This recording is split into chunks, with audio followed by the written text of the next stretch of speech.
ഈ ഒരു ഓപ്പർച്യൂണിറ്റി ഇന്ന് ആദ്യമായിട്ട് വന്ന് കുറെ ആൾക്കാരുണ്ടോ അല്ലേ? ജസ്റ്റ് ഒന്ന് കേൾക്കാം.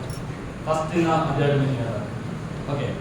നിങ്ങളുടെ ഒരു മാനസികാവസ്ഥ സത്യം പറഞ്ഞാൽ എനിക്ക് മനസ്സിലാവും. കാരണം ഞാനിതുപോലെ ആദ്യമായിട്ട് പ്രോഗ്രാം പോയിരുന്ന സമയത്ത് കുറെ ആൾക്കാർ സ്യൂട്ട് പോയിട്ട് ഭയങ്കരമായിട്ട് പറയുന്നത് എനിക്ക് എന്തുകൊണ്ട് ഈ പൂച്ചയ്ക്ക് പണിയെടുക്കുന്ന ഞാൻ ആ മീറ്റിംഗിൽ സത്യം പറഞ്ഞാൽ ബോറടിച്ചായിരുന്നു. പക്ഷെ പിന്നീട് അത് ബോറടിക്കാൻ കാരണം ഞാൻ പറഞ്ഞില്ല. കാരണം ഞാൻ ഈ ബിസിനസ്സിലേക്ക് വരുന്നത് വളരെ യാദൃശ്ചികമായിട്ടാണ്. ഞാൻ കോട്ടയം ജില്ല പറഞ്ഞെങ്കിലും സത്യം പറഞ്ഞാൽ എനിക്ക് തന്നെ പറയുമ്പോൾ കൺഫ്യൂഷനാണ്. കാരണം വെച്ചാൽ കോട്ടയം ജില്ലയിൽ ജനിച്ചു, പല സ്ഥലങ്ങളിലായിട്ടാണ് വന്നതൊക്കെ. കോഴിക്കോട് ജില്ലയിലാണ് പഠിച്ചത്, വർക്ക് ചെയ്ത് എറണാകുളത്തായിരുന്നു. അപ്പൊ സ്വാഭാവികമായിട്ട് ഇതൊക്കെ നിങ്ങൾ വിചാരിക്കും ഭയങ്കര സെറ്റപ്പ് ആയിരുന്നു. അല്ല, നിവൃത്തിയില്ലാത്ത വീട്ടില് ഉപ്പാന്റെ ബിസിനസ് കൊടുക്കുമ്പോഴേക്കും അവർ ഓരോ സ്ഥലത്തോട്ട് പോകുമ്പോൾ ഞാനും ഓരോ സ്ഥലത്തോട്ട് പോയതാണ്. അപ്പൊ അങ്ങനെ നിൽക്കുന്ന സമയത്ത് നല്ലൊരു പ്രതീക്ഷ ഉണ്ടായിരുന്നു. നല്ല രീതിയിൽ പഠിച്ചു കഴിഞ്ഞാൽ നാളെ മാർക്ക് വാങ്ങണം, നല്ല ഒരു കമ്പനി ജോലി കിട്ടണം, ആ ജോലിയിലൂടെ എന്റെ സ്വപ്നങ്ങളൊക്കെ നേടിയെടുക്കണം, ഉപ്പാക്ക് നഷ്ടപ്പെട്ടു പോയ പ്രതാപം തിരിച്ചു പിടിക്കണം, എനിക്കാണ് സ്വപ്നം. പക്ഷെ നല്ലൊരു കമ്പനി ജോലി കിട്ടി. ഇൻഡസ് മോട്ടോഴ്സ് എന്ന കമ്പനിയിൽ ഓട്ടോമൊബൈൽ എഞ്ചിനീയറിംഗ് കഴിഞ്ഞിട്ട് തന്നെ കിട്ടി. പക്ഷെ ജോലിയിൽ ഉണ്ടാകുന്ന ഒരു നിങ്ങൾ പറയാൻ ഒരു ജോബിന്റെ ഒരു ലിമിറ്റേഷനെ പറ്റി പറയാറുണ്ട്. എന്റെ ലൈഫിലുള്ള ലിമിറ്റേഷൻ സംഭവിച്ചത് 2010 ചുമ്മാ ഒരു ബൈക്കിൽ കൊണ്ടിരിക്കുന്ന സമയത്ത് വേറൊരു വണ്ടിക്കാരൻ വന്നിടിച്ചു. വലത്തെ കാല് ചെറിയ ചതവൊക്കെ ആയി മെഡിക്കൽ ടെസ്റ്റിൽ കൊണ്ടുപോയി. കുറെ ദിവസം കിടന്നു. കാലിന് പൊട്ടലൊന്നുമില്ലാത്ത ഇൻഷുറൻസ് കമ്പനിക്കാര് ഇൻഷുറൻസ് ഒന്നും തന്നിട്ടുണ്ടായിരുന്നില്ല.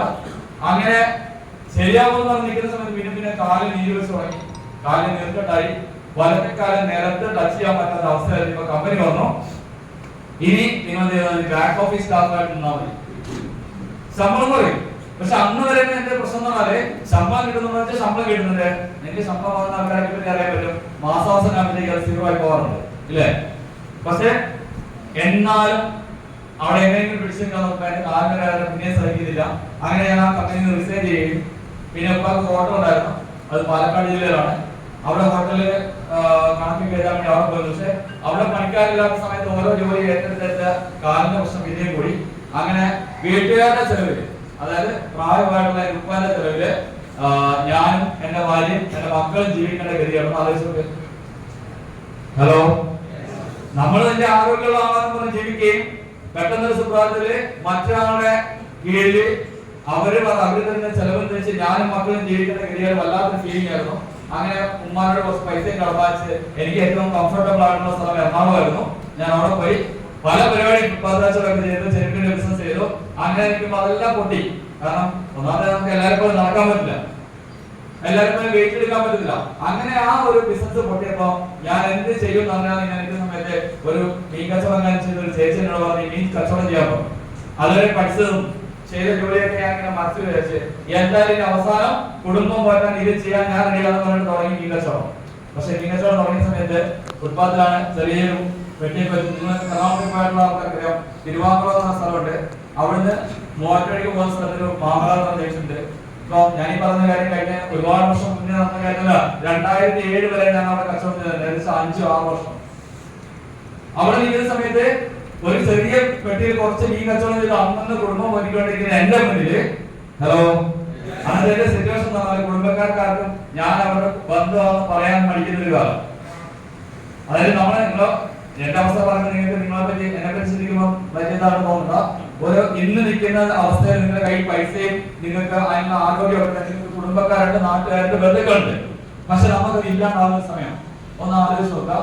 എന്റെ ലൈഫിൽ അത് റിയലി സംഭവിച്ചു. അങ്ങനെ എന്ത് ചെയ്യണം, മുന്നോട്ട് പോകാൻ പറ്റില്ല. കാരണം കാലം കൂടിക്കൊണ്ടിരിക്കുന്ന ഈ സമയത്ത് എന്റെ ഒരു സുഹൃത്ത് എന്നെ കാണാൻ വേണ്ടി എറണാകുളത്ത് പോയി പറഞ്ഞു. ഓക്കെ ആയിക്കോളാം വരാൻ പറഞ്ഞു. അത് വന്ന സമയത്ത് ഞാൻ മീനിന്റെ പെട്ടിയൊക്കെ ഉണ്ട്. ഹലോ, പെട്ടിയൊക്കെ ഉണ്ടാവല്ലോ. ആ പെട്ടിയൊക്കെ എടുത്ത് ഒരു സ്ഥലത്തേക്ക് ഒളിപ്പിച്ച് വെച്ചിങ്ങനെ നിൽക്കാണ്. അപ്പൊ കൂടെ ഒരാളുണ്ടെന്ന് പറഞ്ഞു. ശരി ആയിക്കോട്ടെ എന്ന് പറഞ്ഞു. ഞാൻ വിചാരിച്ചിട്ട് വന്നിട്ട് പോകുന്ന. പക്ഷെ അവര് വന്നു, ചായ ഒക്കെ കുടിച്ചു, ഒരു വെള്ള പേപ്പറൊക്കെ എടുത്തിങ്ങനെ എഴുതിക്കൊണ്ടിരിക്കുന്നുണ്ട്. രണ്ടാം കണക്കൊക്കെ എഴുതിക്കൊണ്ടിരിക്കുന്നുണ്ട്. അപ്പൊ എന്നോട് പറഞ്ഞു ഞങ്ങളൊന്നും പോകുന്നില്ലെന്നോ. ഹലോ, അപ്പൊ ആ ഒരു സിറ്റുവേഷൻ, അതായത് ഇവര് പോകുന്നില്ലെങ്കിൽ ഉറപ്പായിട്ട് എന്റെ എല്ലാ കളത്തിനും പിടിക്കും. അങ്ങനെ ലാസ്റ്റ് ഇവര് ഭക്ഷണമൊക്കെ കഴിച്ചില്ലെങ്കിൽ ഇരിക്കുന്ന സമയത്ത് ഇവര് പറയാം ഒരു പേപ്പർ എടുത്തിട്ട് നീ ഇരിക്കും പറഞ്ഞിട്ട് ഇരുത്തിയിട്ട് ആഴ്ചക്ക് 10,000 കിട്ടുന്ന 20,000 കിട്ടുന്ന കുഴപ്പമില്ല ഞാൻ പറഞ്ഞു. 1,00,000 കിട്ടുമെന്ന് പറഞ്ഞപ്പോഴേക്കും സത്യം പറഞ്ഞ അവിടെ മുഖത്ത് നോക്കിയാൽ പറഞ്ഞു ഇതിലൂടെ നിൽക്കാൻ പറഞ്ഞു. കാരണം ആളെ കളിയാക്കുന്ന ഒരു പരിപാടി ഉണ്ടോ ഇല്ലയോ? അന്നന്ന് ജീവിക്കാൻ വേണ്ടി കഷ്ടപ്പെടുന്ന എന്നോട് വന്നിട്ട് 1 ലക്ഷം ആഴ്ച കിട്ടുന്ന സമ്മതിക്കാൻ പറ്റുക. അങ്ങനെ ഞാനത് തറപ്പിച്ച് പറഞ്ഞു വേണ്ടെന്ന് പറഞ്ഞു. സ്വാഭാവികമായിട്ട് പറഞ്ഞു സത്യം എന്ന് പറഞ്ഞ താരീഖ് മനസ്സിലാവുന്നത് ഇതിന്റെ അവസാനം ഒരു സ്റ്റെപ്പ് കൂടെ ഉണ്ട്. അത് 17 ലക്ഷം 2,14,000 പറഞ്ഞ പവറൊക്കെ വലിയ പവറാണ്. കൂടെ എന്റെ സുഹൃത്താന്റെ ശോഭനോട് ചോദിച്ചു, ശോഭന നിനക്ക് ചോദിച്ചു, അദ്ദേഹം പറഞ്ഞു എനിക്കൊന്നും കിട്ടിയില്ല. കൂടെ വന്ന് സത്യം ആളോട് ചോദിച്ചപ്പോ പറഞ്ഞു 10,000 രൂപ ആർക്ക് കിട്ടിയിട്ടുണ്ടോ? ഹലോ, സത്യത്തിൽ 40,000 രൂപയ്ക്ക് മുകളിൽ ചെലവുള്ള എനിക്ക് രണ്ട് ഉപ്പ താമസിക്കുന്ന ഉപ്പാക്ക് ഷുഗർ വന്ന് അവരുടെ ചെലവ്, എന്റെ ചെലവ്, കുട്ടികളുടെ വിദ്യാഭ്യാസം എല്ലാം കൂടെ വാടക കൊടുത്തേക്കുന്ന 40,000 രൂപയ്ക്ക് മുകളിൽ ചെലവുള്ള എനിക്ക് 10,000 രൂപ കിട്ടുന്ന ഒരാളുടെ കൂടെ പോകാൻ ബുദ്ധിയുണ്ടോ? സത്യല്ലേ? കോട്ടയംകാരനായതുകൊണ്ട് ഞങ്ങൾ അടിബുദ്ധിക്കാരാണ്. ഇവിടെ ഒരു കോട്ടയംകാരൻ ഇരിപ്പുണ്ട് ഇല്ലേ? നമ്മൾ ചെറിയ ചില്ലറ ബുദ്ധിക്കാരനല്ല. അതുകൊണ്ട് തന്നെ ഈ ബിസിനസ് ഏറ്റെടുക്കേണ്ടത് തീരുമാനിച്ചു. എനിക്ക് ആവശ്യമുള്ള പ്രോഡക്റ്റ് എടുത്തു. പക്ഷെ ഒരു വർഷം കഴിഞ്ഞപ്പോഴത്തേക്കും ഒരു പ്രോഗ്രാം അറ്റൻഡ് ചെയ്തു, റെസിഡൻഷ്യൽ ട്രെയിനിങ് പ്രോഗ്രാം ആണ്. ആ പ്രോഗ്രാമിൽ ചെന്നപ്പോഴത്തേക്കാണ് ഈ പറഞ്ഞ സത്യം എന്ന് പറഞ്ഞ ആള് 10,000 രൂപ വന്ന് നേരെ 36,000 രൂപയ്ക്ക് എത്തിയിരിക്കുന്നു. 36,000 രൂപ കിട്ടുമെങ്കിൽ എന്റെ പ്രശ്നം തീരൂലേ? ഞാൻ 2,10,000 കിട്ടും. പ്രസാദം എന്ന ആൾ കിട്ടി 64,000 കിട്ടി. ഞാൻ നാട്ടിൽ പോയി തിരിച്ച് ആ പ്രോഗ്രാം കഴിഞ്ഞ് നാട്ടിൽ പോയിട്ട് എന്റെ കുടുംബക്കാരോടും നാട്ടുകാരോടും കോട്ടയത്തുള്ളവരോടും പാലക്കാടുള്ള എല്ലാവരും വിളിച്ചിട്ട് വന്നു. ആഴ്ചക്ക് 2,10,000 കിട്ടുന്ന അടിപൊളി പരിപാടി ഉണ്ടോ? എല്ലാരും പറഞ്ഞു ചോദിച്ചല്ലോ പറഞ്ഞു. അങ്ങനെ നാട്ടുകാർ മൊത്തം റിജക്ട് ചെയ്ത സമയത്ത് എന്റെ കുടുംബത്തിൽ പെങ്ങളുണ്ട്. എല്ലാവരും പറഞ്ഞു നമ്മൾ കുടുംബത്തിൽ പോയി പറയാം. അങ്ങനെ കുടുംബത്തിൽ പോയി പറഞ്ഞു, പെങ്ങളോട് പറഞ്ഞു, പെങ്ങളുടെ ടൈലർ ഷോപ്പാണ് പാലക്കാട്. അവരോട് പോയി പറഞ്ഞു ഇക്കാക്ക കുറച്ച് പ്രോഡക്റ്റ് കൊണ്ടുവെക്കുന്നു പറഞ്ഞു. ഒരാഴ്ച കഴിഞ്ഞപ്പോ പ്രോഡക്റ്റ് എടുത്തിട്ട് പോകാൻ പറഞ്ഞു. ഞാൻ ചുരുക്കി പറയണേ, അങ്ങനത്തെ ഒരുപാട് പ്രശ്നങ്ങളുണ്ട്. അപ്പൊ ആ സമയത്ത് ഞാൻ പ്രോഡക്റ്റ് എടുത്തിട്ട് പോയിട്ട് കുറച്ച് ദിവസം കഴിഞ്ഞ് നോക്കുമ്പോൾ ഇവരുടെ ഷോപ്പിൽ ഓറിയൻസ് എന്ന കമ്പനിയുടെ പ്രോഡക്റ്റ് ഇട്ടുണ്ട്. ഞാൻ വിചാരിച്ചെന്ന് പറഞ്ഞാല് ഓറിയൻസ് എന്ന് പറഞ്ഞ കമ്പനി MIS മാർക്കറ്റിംഗ് കമ്പനിയെക്കാളും വലിയ കമ്പനിയാണ്. കാരണം ഞാൻ കൊണ്ടുകൊടുത്ത ചാമ്പ്യൻ തലത്തിന് 400 രൂപ വിലയാണെങ്കിൽ 500 രൂപ വിലയാണെങ്കിൽ 500 രൂപ പ്രോഡക്റ്റ് വെച്ചിരിക്കുന്നത്. ഇവിടെ വെച്ചിരിക്കുന്ന പ്രോഡക്റ്റിന് 1,500 2,000 രൂപ ഉണ്ട്. അപ്പൊ ഞാൻ വിചാരിച്ച ഇതിനേക്കാളും വലിയ കമ്പനി ആയിരിക്കും. ഞാൻ ഒന്നും കിട്ടില്ല, പ്രോഡക്റ്റ് എടുത്തിട്ട് പോയി. കുറച്ച് ദിവസം കഴിഞ്ഞപ്പോഴേക്കുണ്ട് ഇതേ MIS മാർക്കറ്റിംഗിന്റെ ചാമ്പ്യൻ അവരുടെ ഷോപ്പിലേക്ക് ഞാൻ ചോദിച്ചു ഇതെന്താ രീതി? അതേ ഇക്കാക്ക വേറൊരു ടീം വന്നിട്ട് ഞങ്ങളോട് വന്ന് ഞങ്ങളുടെ കൂടെ നിന്നാല് സെറ്റാക്കി തരാന്ന്. സംഭവം അവിടെ കെട്ടിയാൻ പറഞ്ഞു. ഇവന്റെ കൂടെ നിന്നിട്ട് ഹലോ ഇവന്റെ കൂടെ നിന്നിട്ട് കാര്യമില്ല, നീ അവരുടെ കൂടെ പോയി ചെയ്യാൻ പറഞ്ഞു. ഡിയർ ഫ്രണ്ട്സ്, ഞാൻ പറഞ്ഞെങ്കിൽ ഒരൊറ്റ മനുഷ്യൻ നമുക്ക് സപ്പോർട്ടായിട്ട് ഇല്ലെങ്കിൽ പോലും നമ്മളൊരു തീരുമാനം എടുത്തിട്ടുണ്ടെങ്കിൽ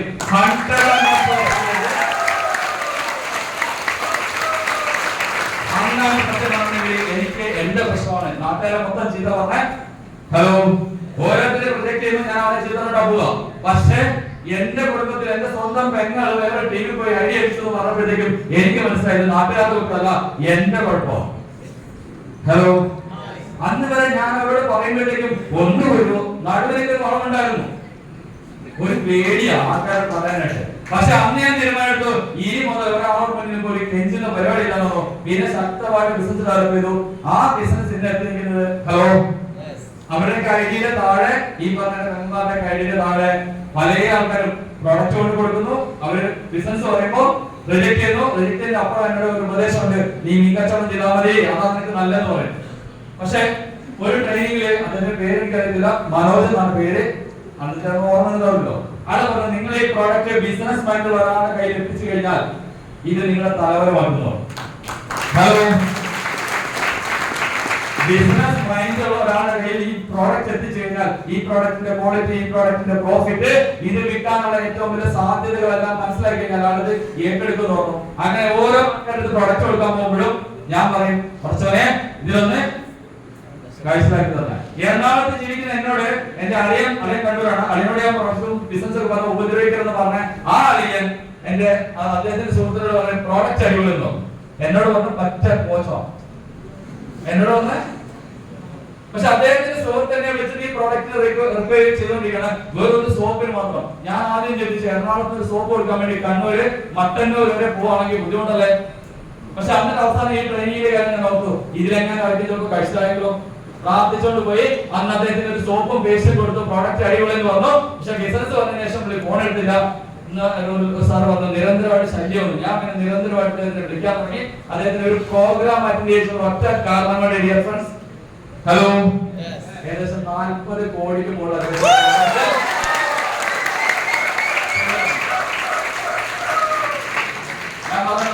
അന്നൊരു 10,000 രൂപയുടെ പേനാവ് ഉണ്ടാക്കണമെങ്കിൽ ഓരോ ആൾക്കാരോടും 500, 1000 ഒക്കെ പറഞ്ഞ് എരന്ന് വാങ്ങിയിരുന്നെങ്കിൽ ഈ കഴിഞ്ഞ മാസം ഒറ്റ മാസം ക്ലോസ് ചെയ്യുന്ന സമയത്ത് 1,72,00,000 രൂപയുടെ കച്ചവടം. ഇതേപോലെ വേദിയിൽ ഞാൻ പാലക്കാട് ചെയ്യുന്ന സമയത്ത് അവിടെ എന്റെ പെങ്ങളാണ് ഇതേപോലെ എന്നെ ഇൻവൈറ്റ് ചെയ്ത് കേൾക്കുന്നത്. സത്യം പറഞ്ഞാൽ അന്ന് വരെ ഞാൻ ആഗ്രഹിച്ചിരുന്ന ആ ഒരു നിമിഷം എത്തി. ഞാൻ ആദ്യമായിട്ടാണ് പാലക്കാട് പോയപ്പോൾ അന്ന് ഞാൻ പറഞ്ഞു, ഞാൻ പറഞ്ഞെന്ന് വെച്ചിട്ടുണ്ടെങ്കിൽ നിങ്ങളുടെ ലൈഫിൽ ഇങ്ങനെയൊക്കെ തന്നെ ഉണ്ടാവാൻ ചാൻസ് ഉണ്ട്, അത് നിങ്ങൾക്ക് മനസ്സിലാക്കാൻ വേണ്ടിയിട്ടാണ്. ആ വേദിയിൽ എന്നെ വിളിച്ചു. അടുത്ത ഈ വേദിയിലേക്ക് കടന്നു വരുന്നത് ഏകദേശം 25,000 ആൾക്കാരുടെ അക്കൗണ്ടിൽ വീക്കിലി 2,10,000 വാങ്ങിയിട്ട് ആൾക്കാർക്ക് മനസ്സിലായത് എന്റെ പെങ്ങളാണെന്നില്ല. ഞാൻ അവിടെ വന്ന് ആളെ പിടിച്ചവിടെ നിർത്തി.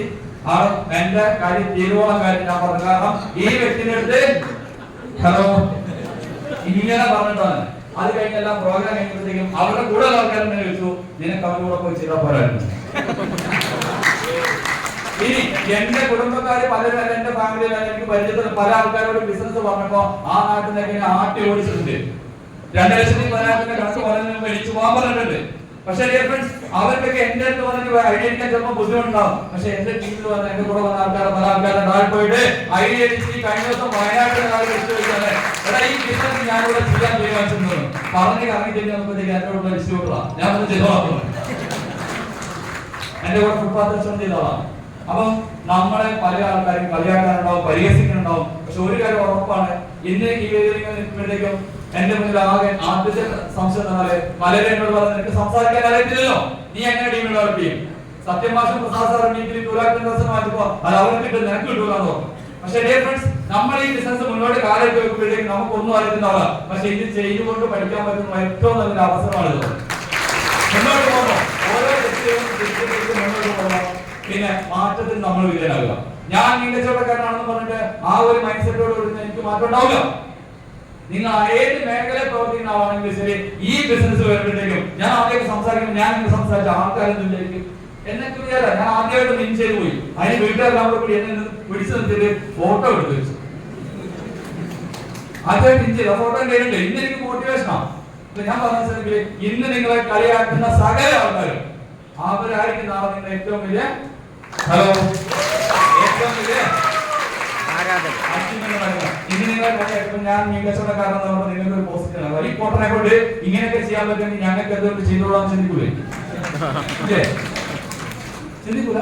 സത്യം അങ്ങനെ വേണം ചിന്തിക്കാൻ. ഞാൻ കാണുന്നത് വെച്ചിട്ടുണ്ടെങ്കിൽ ഒരു ഹോട്ടൽ ടേബിൾ തുറക്കുന്ന ഒരാള് ഞാൻ ഈ ബിസിനസ് തുടങ്ങുമ്പോഴത്തേക്കും DTC റാങ്കിൽ നിൽക്കുന്നതാണ് വന്ന് എനിക്ക് തോന്നി ഈ വ്യക്തിനെ കൊണ്ട് ഇങ്ങനെ ചെയ്യാൻ പറ്റുമെങ്കിൽ ഹലോ എന്നെ കൊണ്ട് പറ്റും.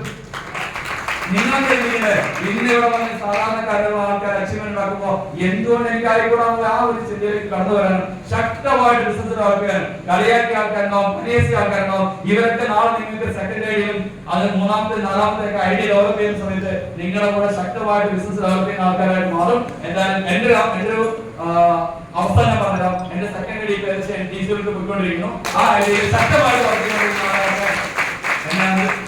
ആൾക്കാരാണ്. ഓക്കെ, എനിവേ ഈ വേദിയിലേക്ക് ഓരോ ആൾക്കാരും പറയാനുള്ളത്, നിങ്ങൾ ഈ ബിസിനസ്സിലേക്ക് കടന്നു വരുന്ന നിങ്ങളുടെ മക്കളായിരിക്കാം, ഹസ്ബൻഡിനായിരിക്കാം, മക്കളായിരിക്കാം.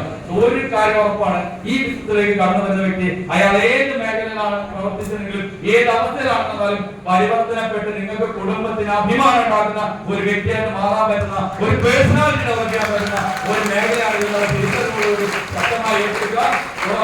വിജയത്തിന് വേണ്ടി ഏത് അറ്റം പ്രവർത്തിക്കാം. എല്ലാവർക്കും 1000 വിജയാശംസകൾ നിർത്തുന്നു. Vishu all the best. Thank you.